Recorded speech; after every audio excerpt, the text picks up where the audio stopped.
Iran ಸರ್ವೋಚ್ಚ ನಾಯಕ ಖಮೇನಿಗೆ ಬದುಕೋದಕ್ಕೆ ಬಿಡಲ್ಲ. ಖಮೇನಿಗೆ ಬದುಕುವಂತ ಹಕ್ಕೇ ಇಲ್ಲ ಅನ್ನೋದಾಗಿ ಇಸ್ರೇಲ್ ಹೇಳ್ತಾ ಇದೆ. ಇಸ್ರೇಲ್ ಆಸ್ಪತ್ರೆ ಮೇಲಿನ ದಾಳಿಗೆ ಖಮೇನಿ ಹತ್ಯೆಯೇ ಪ್ರತೀಕಾರ ಅನ್ನೋದಾಗಿ ಇಸ್ರೇಲ್ ಈಗ ಕೆಂಡಾಮಂಡಲವಾಗಿದೆ.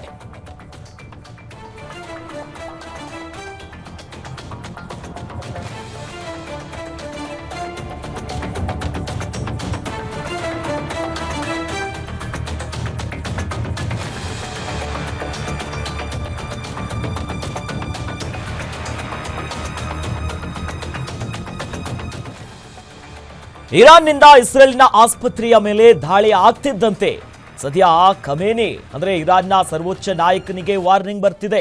ಪ್ರತೀಕಾರದ ಮಾತುಗಳು ಕೇಳಿ ಬರ್ತಾ ಇದೆ. ಇಸ್ರೇಲ್ನ ರಕ್ಷಣಾ ಸಚಿವರಿಂದ ಖಮೇನಿ ಹತ್ಯೆಯ ಪ್ರತಿಜ್ಞೆಯನ್ನ ಮಾಡಲಾಗಿದೆ.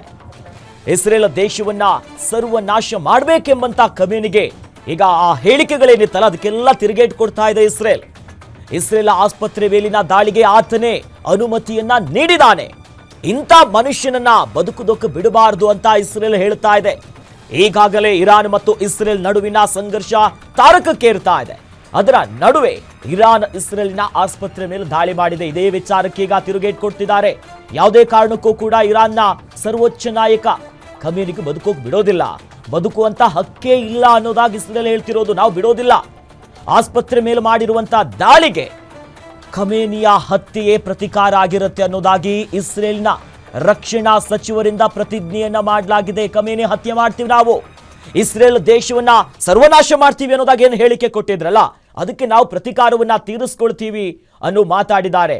ನಾವು ದೃಶ್ಯದಲ್ಲಿ ಗಮನಿಸ್ತಾ ಇದೀವಲ್ಲ, ಇದು ಇರಾನ್ ಇಸ್ರೇಲ್ ಮೇಲೆ, ಅಲ್ಲಿನ ಆಸ್ಪತ್ರೆ ಮೇಲೆ ನಾಗರಿಕರೆಲ್ಲರೂ ಕೂಡ ಇರುವಂತ ಆಸ್ಪತ್ರೆ ಮೇಲೆ ದಾಳಿ ಮಾಡಿದ್ರು. ಇದರಿಂದ ಸಾವು ನೋವುಗಳು ಕೂಡ ಸಂಭವಿಸಿತ್ತು.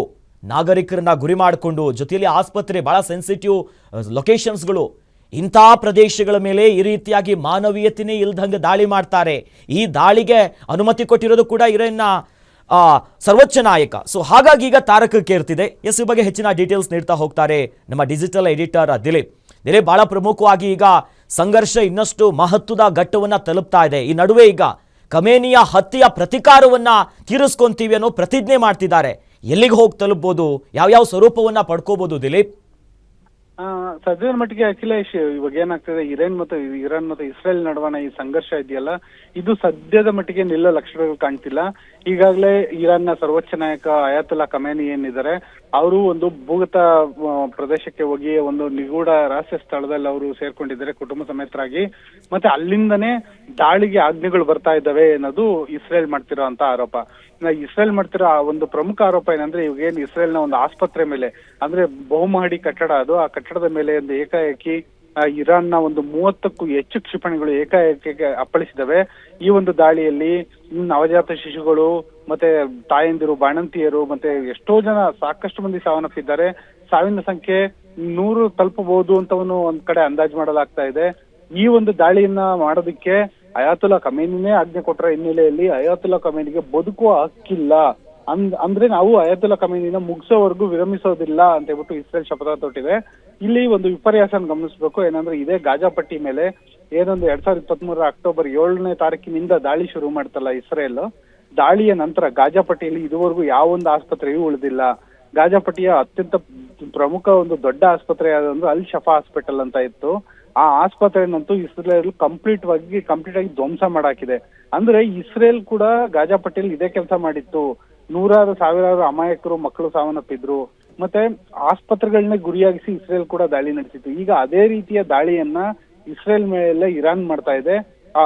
ಯಾವುದೇ ರೀತಿಯಾದಂತಹ ಮಾನವ ಜೀವ ಹಾನಿಯನ್ನ ಸಮರ್ಥನೆ ಮಾಡ್ಕೊಳಕ್ ಸಾಧ್ಯ ಇಲ್ಲ. ಆದ್ರೆ ಇಸ್ರೇಲ್ ಏನ್ ಮಾಡ್ತಾವ ಅದೇ ಕೆಲಸವನ್ನ ಇವಾಗ ಇರಾನ್ ಮಾಡ್ತಾ ಇದೆ. ಅದಕ್ಕೆ ತಕ್ಕ ಹಾಗೆ ಇರಾನ್ನ ಒಂದು ಸರ್ವೋಚ್ಚ ನಾಯಕನನ್ನ ಮುಗಿಸುವಂತ ಪ್ರತಿಜ್ಞೆಯನ್ನು ತೊಟ್ಟಿದ್ದಾರೆ. ಈ ಒಂದು ಏನ್ ಸನ್ನಿವೇಶ ಇದೆ, ಈ ಸನ್ನಿವೇಶ ಸೂಕ್ಷ್ಮ ಗಮನಿಸಿ ನೋಡೋದಾದ್ರೆ, ಇಸ್ರೇಲ್ ಬಳಿ ಅಮೆರಿಕದ ಶಸ್ತ್ರಾಸ್ತ್ರ ಬಲ ಇದೆ, ಮತ್ತೆ ವಾಯುಸೇನೆ ಇದೆ, ಭೂಸೇನೆ ಇದೆ, ಜೊತೆಗೆ ಕ್ಷಿಪಣಿ ಬಲ ಇದೆ. ಆದ್ರೆ ಇರಾನ್ ಬಳಿ ಆ ರೀತಿಯಾದಂತ ಯಾವುದೇ ಅತ್ಯಾಧುನಿಕ ಶಸ್ತ್ರಾಸ್ತ್ರಗಳಿಲ್ಲ. ಇರಾನ್ ಬಳಿ ಇರೋದು ಕೇವಲ ಕ್ಷಿಪಣಿಗಳು ಮಾತ್ರ. ಇಸ್ರೇಲ್ ಬಳಿ ವಾಯುಪಡೆ ಇಲ್ಲವೇ ಇಲ್ಲ. ಹಾಗಾಗಿ ಈ ಒಂದು ಯುದ್ಧದಲ್ಲಿ ಈಗಾಗಲೇ ಇಸ್ರೇಲ್ ಮೇಲ್ಗೈ ಸಾಧಿಸಿದೆ. ಆದ್ರೂ ಇಸ್ರೇಲ್ನ ಆಸ್ಪತ್ರೆಗಳು ಮತ್ತೆ ಜನವಸತಿ ಪ್ರದೇಶಗಳ ಮೇಲೆ ಏನ್ ದಾಳಿ ನಡೀತಾ ಇದೆ, ಅಲ್ಲಿ ಜೀವಹಾನಿ ಆಗ್ತಿದ್ದಾರೆ, ಅದು ಇಸ್ರೇಲ್ಗೆ ಭಾರಿ ಕಂಟಕ ತಂದೊಡ್ತಾ ಇದೆ. ಅಖಿಲೇಶ್, ಧನ್ಯವಾದಗಳು ದಿಲೀಪ್ ತಮ್ಮೆಲ್ಲ ಮಾಹಿತಿಗೆ.